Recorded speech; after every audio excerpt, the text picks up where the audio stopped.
Assalamualaikum warahmatullahi wabarakatuh. Salam sejahtera untuk kita semuanya.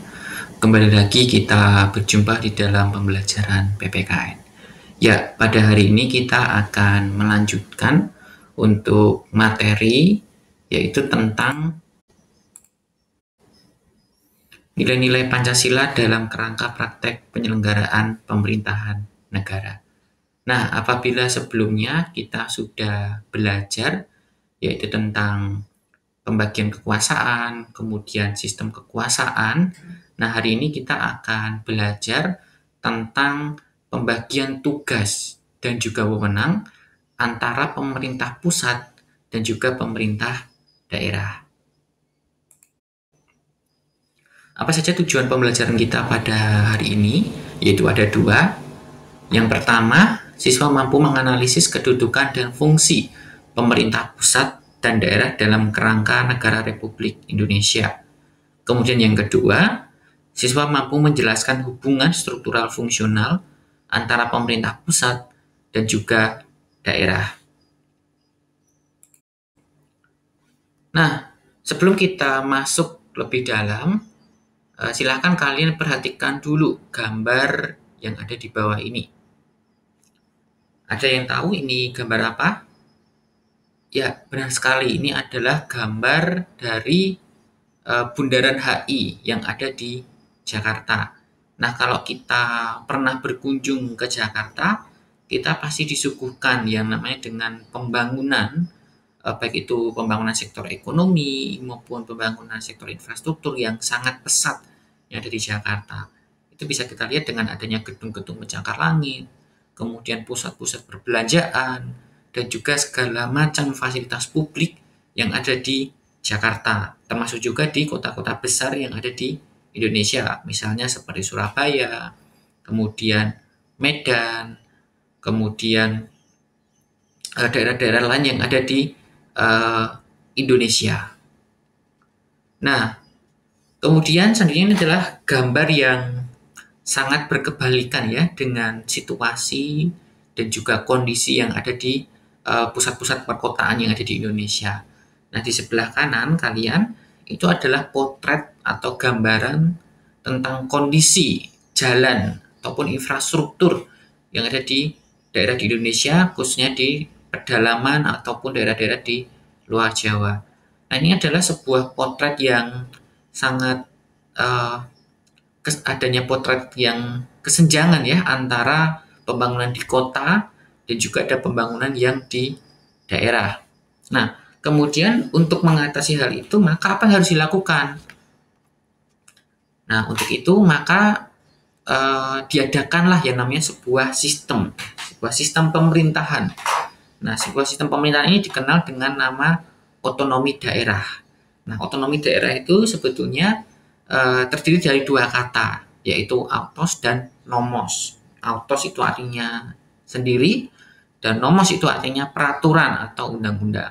Jadi, otonomi daerah itu merupakan sebuah kegiatan ataupun sebuah kekuasaan yang diberikan oleh pemerintah pusat kepada daerah untuk mengatur sendiri wilayahnya, untuk membuat sebuah peraturan hukum yang ada di daerahnya secara mandiri atau sendiri-sendiri begitu. Nah, tujuannya apa? Tujuannya adalah agar pembangunan itu bisa merata, agar pembangunan itu bisa cepat gitu. Jadi pembangunan tidak hanya saja di pusat-pusat perkotaan, tetapi sampai ke daerah-daerah gitu. Nah, otonomi daerah sendiri secara efektif dan bisa kita lihat perkembangannya itu ketika masa setelah terjadi reformasi gitu. Karena pada masa Orde Baru, pembangunan itu bersifat sentralistik, di mana pemerintah pusat itu mengambil kendali kegiatan pemerintahan, termasuk penyelenggaraan pemerintahan di daerah-daerah. Sehingga hal itu mengakibatkan pembangunan itu hanya terkonsentrasi atau terpusat di pusat-pusat perkotaan saja, salah satunya di Jakarta. Sedangkan di daerah-daerah sangat jarang sekali, bahkan tidak tersentuh yang namanya pembangunan. Nah, kemudian karena adanya sistem otonomi daerah, maka ada pembagian yang namanya tugas dan juga wewenang. Apa yang harus dikerjakan pemerintah pusat, apa yang harus dikerjakan oleh pemerintah daerah. Nah, sebelumnya kita akan melihat dulu berkaitan dengan kedudukan antara pemerintah pusat dan juga daerah. Yang pertama, pemerintah pusat. Jadi pemerintah pusat itu adalah penyelenggara pemerintahan negara Kesatuan Republik Indonesia, yaitu dilakukan oleh presiden dengan dibantu seorang wakil presiden dan juga para menteri. Nah, jadi secara posisi atau kedudukan, pemerintah pusat itu berada di pusat ibu kota, berarti kantornya itu berada di Jakarta atau ibu kota negara. Nah, kemudian untuk penyelenggaranya sendiri, pemerintah pusat itu dipegang atau dilakukan oleh presiden, kemudian wakil presiden dan juga para menteri. Nah, di pelajaran sebelumnya kalian sudah belajar tentang pembagian kekuasaan. Nah, presiden, menteri, dan juga wakil presiden itu adalah pemegang kekuasaan eksekutif, sehingga mereka lah yang memegang ataupun menyelenggarakan yang namanya pemerintahan di negara Kesatuan Republik Indonesia, itu dengan kata lain dalam skup nasional. Kemudian ini adalah gambar ataupun gedung ya, istana negara yang ada di Jakarta, di mana istana negara ini adalah tempat atau kedudukan dari pemerintahan yang ada di Indonesia begitu. Disinilah presiden, kemudian wakil presiden, dan juga para menteri itu merumuskan berbagai kebijakan. Jadi di tempat inilah muncul nanti yang namanya sebuah kebijakan-kebijakan, peraturan-peraturan gitu. Dan biasanya di istana negara ini presiden mengadakan namanya sebuah pertemuan rutin gitu, atau rapat kabinet, baik rapat kabinet secara menyeluruh dengan semua menteri ataupun rapat kabinet terbatas dengan beberapa menteri, tergantung dari isu-isu ataupun masalah-masalah yang akan dibahas.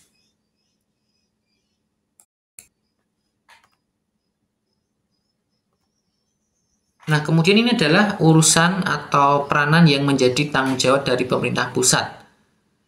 Yang pertama itu adalah urusan politik luar negeri.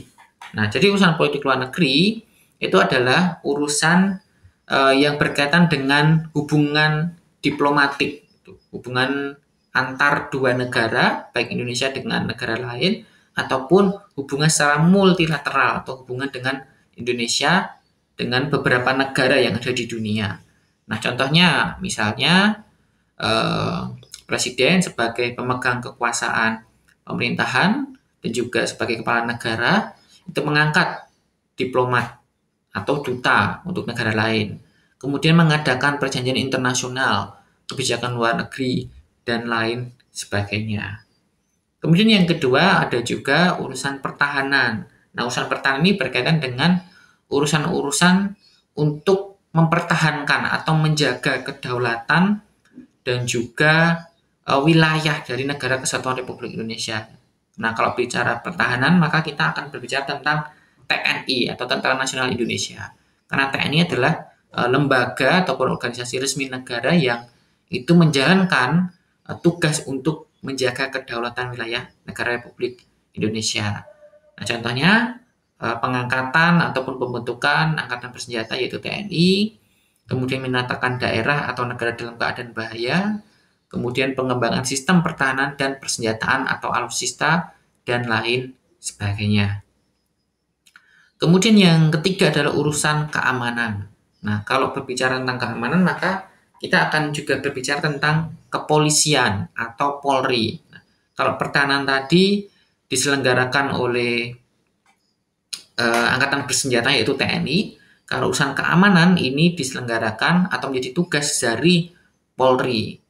Nah, sebagai contoh, kalau ini menyangkut tentang pembentukan kepolisian negara, penetapan peraturan keamanan nasional, menindak pelanggar hukum negara, menindak organisasi yang mengganggu keamanan negara, dan lain-lain. Kemudian ada urusan justisi. Nah, urusan justisi ini berkaitan dengan peradilan. Nah, yang berkaitan dengan penegakan hukum seperti pendirian peradilan, pengangkatan hakim-hakim peradilan, mendirikan lembaga pemasyarakatan, dan lain-lain. Kemudian ada juga urusan agama. Nah, urusan agama ini adalah urusan juga yang menjadi tanggung jawab dari pemerintah pusat. Karena seperti yang kita tahu bahwa Indonesia itu adalah negara yang berketuhanan, artinya bahwa Indonesia itu menjunjung tinggi yang namanya prinsip-prinsip ketuhanan. Nah, oleh karena itu, maka di Indonesia seluruh warganya itu wajib untuk memiliki keyakinan atau kepercayaan sesuai dengan yang mereka anut. Nah, di Indonesia sendiri ada 6 kepercayaan itu yang sudah diatur di dalam peraturan perundang-undangan. Ada Islam, ada Kristen Protestan, kemudian ada Katolik, ada Hindu, ada Buddha, dan juga ada Konghucu. Nah, 6 agama itu menjadi urusan dari pemerintahan di negara Republik Indonesia. Makanya kita mengenal adanya sebuah institusi yang mengurusi tentang agama, yaitu Kementerian Agama. Gitu. Jadi Kementerian Agama itu tidak hanya saja mengurusi agama mayoritas yang ada di Indonesia, tetapi semua agama itu menjadi tanggung jawab dan juga wewenang dari pemerintah pusat. Dalam hal ini adalah Kementerian Agama. Nah, contohnya apa? Misalnya pengakuan terhadap suatu agama, kemudian menetapkan hari libur agama secara nasional, kemudian menyelenggarakan kehidupan keagamaan, misalnya seperti pelaksanaan ibadah haji, dan lain sebagainya. Kemudian yang selanjutnya adalah urusan moneter. Nah, urusan moneter ini menjadi urusan pemerintah pusat, dalam hal ini adalah Bank Indonesia sebagai bank sentral, di mana Bank Indonesia itu menyelenggarakan urusan keuangan dan juga fiskal. Jadi BI ini bertugas untuk menjaga yang namanya stabilitas nilai tukar rupiah terhadap dolar Amerika, agar tidak terjadi yang namanya sebuah inflasi atau kenaikan harga secara terus-menerus yang itu akan mengganggu stabilitas ekonomi yang ada di Indonesia. Kemudian ini adalah pemerintah daerah. Kalau tadi pemerintah pusat itu berkedudukan di Jakarta dan diselenggarakan ataupun dipegang oleh presiden, wakil presiden, dan juga para menteri. Kalau pemerintah daerah itu sendiri adalah perangkat pemerintah daerah beserta DPRD. Nah, maka pemerintah daerah di provinsi itu kekuasaan eksekutifnya adalah gubernur, beserta DPRD sebagai kekuasaan legislatif di tingkat provinsi, dan kemudian kalau di kabupaten atau kota dijabat oleh bupati atau wali kota beserta DPRD kabupaten atau kota.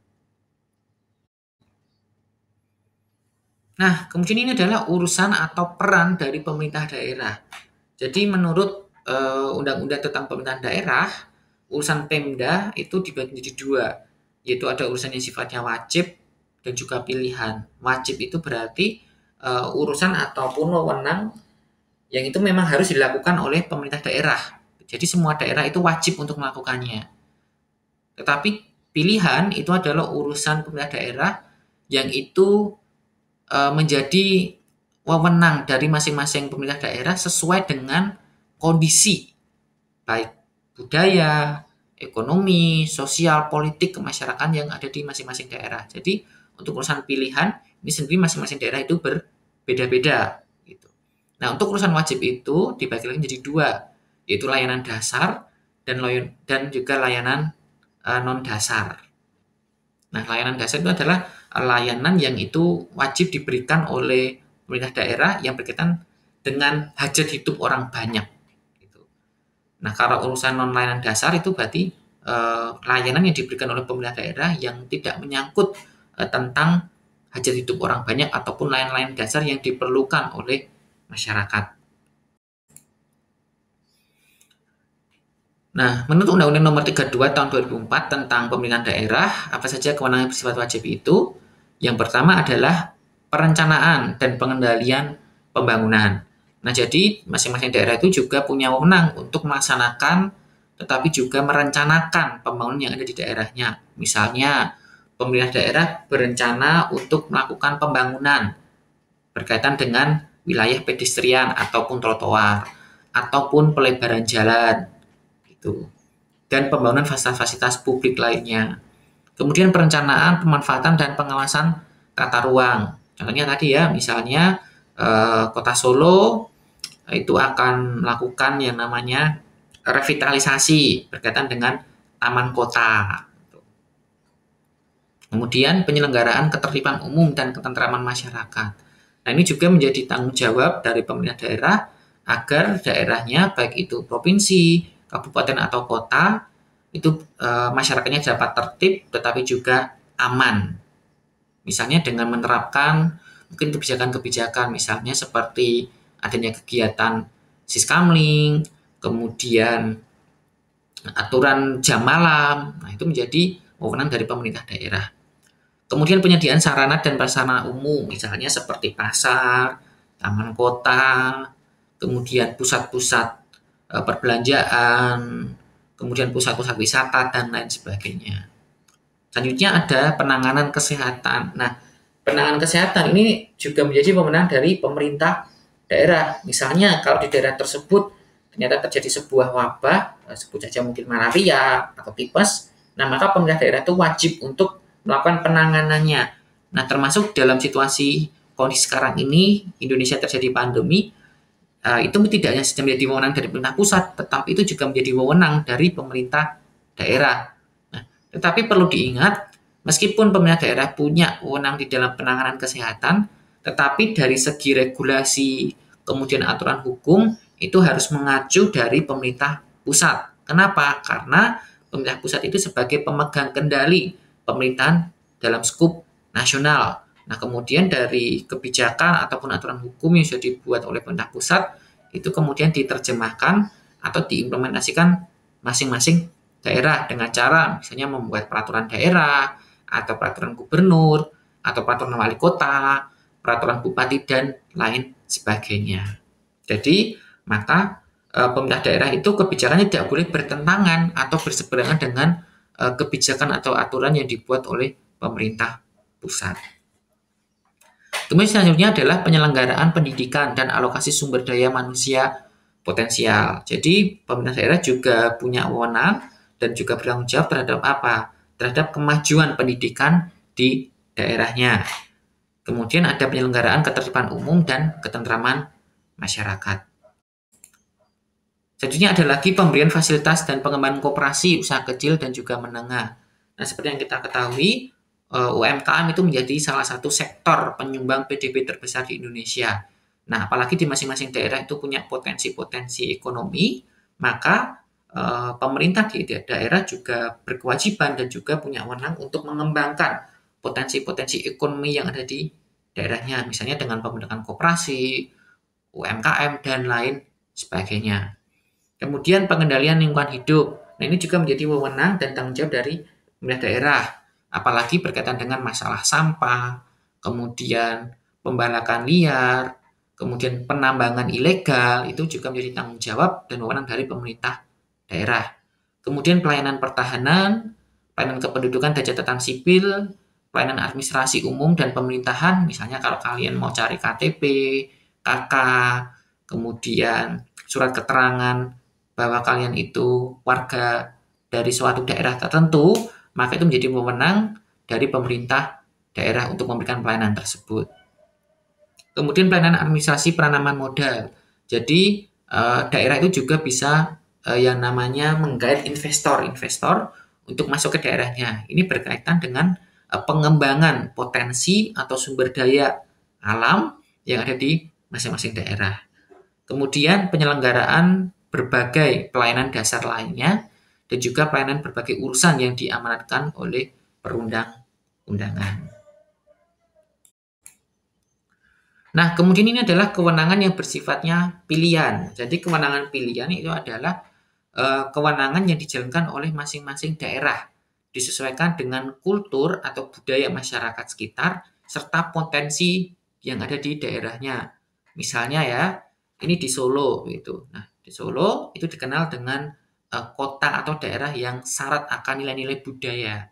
Sehingga Solo mendapatkan sebutan sebagai Solo Kota Budaya, Spirit of Java. Nah, untuk pengembangan potensi wisata yang ada di Kota Solo, maka pemerintah daerah mengadakan namanya sebuah pertunjukan atau pagelaran budaya, misalnya seperti SBC Solo Batik Karnival. Itu berarti kewenangan pilihan berkaitan dengan sektor pariwisata.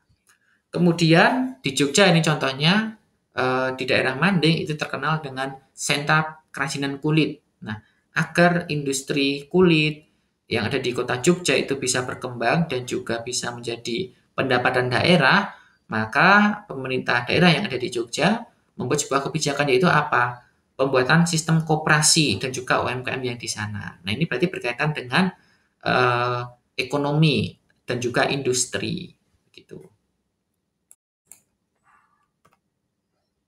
Nah, sekarang kita akan mempelajari terkait dengan hubungan struktural dan juga fungsional antara pemerintah pusat dan juga daerah. Ya, jadi hubungan struktural itu apa sih? Jadi hubungan struktural itu adalah sebuah struktural atau hierarki kelembagaan penyelenggaraan pemerintahan pusat yang dilakukan pada tingkat nasional, sedangkan pemerintahan daerah itu dilakukan pada tingkat provinsi, kabupaten atau kota. Nah, jadi kalau kita berbicara tentang struktural, maka kita akan berbicara tentang hierarki atau tata jenjang, gitu, di mana pemerintah pusat itu diselenggarakan pada tingkat nasional, dikerjakan ataupun dilakukan oleh presiden, wakil presiden, dan juga para menteri. Kalau pemerintahan daerah itu berarti kegiatan pemerintahan yang dilakukan oleh kepala daerah. Kalau tingkat provinsi itu berarti gubernur, dan juga oleh DPRD pada tingkat provinsi sebagai kuasa legislatif, sedangkan pada tingkat kabupaten atau kota dilaksanakan oleh bupati atau wali kota dengan kekuasaan legislatif dipegang oleh DPRD kabupaten atau kota. Nah, itu hubungan struktural. Sedangkan hubungan fungsional itu menyangkut tentang pembagian tugas dan juga wewenang yang harus dijalankan oleh pemerintah pusat dan daerah dalam rangka menjalankan pemerintahan yang baik. Nah, kalau fungsional ini berkaitan dengan fungsi, peran-peran, tugas, atau wewenang apa saja yang menjadi bagian dari pemerintah pusat dan juga pemerintah daerah. Di mana antara pemerintah pusat dan daerah yang perlu ditekankan adalah adanya sinkronisasi. Tidak ada yang saling bertubrukan atau saling ambil tugas wewenang atau saling bertentangan begitu. Dan tujuannya lainnya adalah untuk menciptakan yang namanya sebuah pemerintahan yang baik atau good governance. Nah, ini adalah bagan dari struktur pemerintahan pusat dan juga daerah. Yang atas itu dipegang oleh presiden sebagai pemegang kekuasaan eksekutif tertinggi dan juga sebagai kepala negara dan kepala pemerintahan. Kemudian di bawahnya itu ada departemen-departemen, itu berarti ada kementerian-kementerian, dan juga ada Mendagri. Nah, kenapa Mendagri dibagi ataupun dipisahkan? Karena Mendagri ini adalah Menteri Dalam Negeri, di mana Mendagri ini adalah istilahnya wakil ya dari presiden untuk menilai, melihat, dan juga menyelenggarakan kegiatan pemerintahan di dalam negeri, baik itu pada tingkat provinsi maupun pada tingkat kabupaten atau kota. Makanya Mendagri garis koordinasinya langsung di bawah presiden. Kemudian di bawah Mendagri ada gubernur itu sebagai pemegang kekuasaan eksekutif pada tingkat provinsi. Kemudian ada kanwil atau kantor wilayah atau dinas-dinas, dan juga ada DPRD provinsi sebagai kekuasaan legislatif. Nah, kemudian gubernur di bawahnya ada dinas-dinas, ada sekta, kemudian di bawahnya lagi, di bawah gubernur itu ada bupati atau wali kota sebagai pemegang kekuasaan eksekutif pada tingkat kabupaten atau kota. Kemudian bupati atau wali kota juga ada yang namanya DPRD kabupaten atau kota sebagai pemegang kekuasaan legislatif. Kemudian di bawah bupati atau wali kota ada juga dinas dan juga sekretariat daerah, dan di bawahnya lagi ada kecamatan, kelurahan, sampai pada tingkat RT dan juga RW. Nah, kemudian ini adalah bagan hubungan fungsional antara pemerintah pusat dan juga daerah. Nah, ini lebih rincinya bisa kalian lihat di slide yang ada di layar kalian. Gitu. Di mana urusan pemerintahan itu secara umum ada dibagi tiga, yaitu pemerintahan absolut, konkuren, dan juga pemerintahan umum. Nah, pemerintahan absolut ini adalah wewenang atau tugas dan tanggung jawab yang menjadi bagian dari pemerintah pusat. Kemudian konkuren itu menjadi tugas dan wewenang dari pemerintahan daerah, dibagi lagi ada yang sifatnya wajib dan juga pilihan. Kemudian wajib dibagi lagi ada pelayanan dasar dan juga non pelayanan dasar. Kemudian ada pemerintahan umum, itu berarti diselenggarakan bersama-sama oleh pemerintahan pusat dan juga pemerintahan daerah.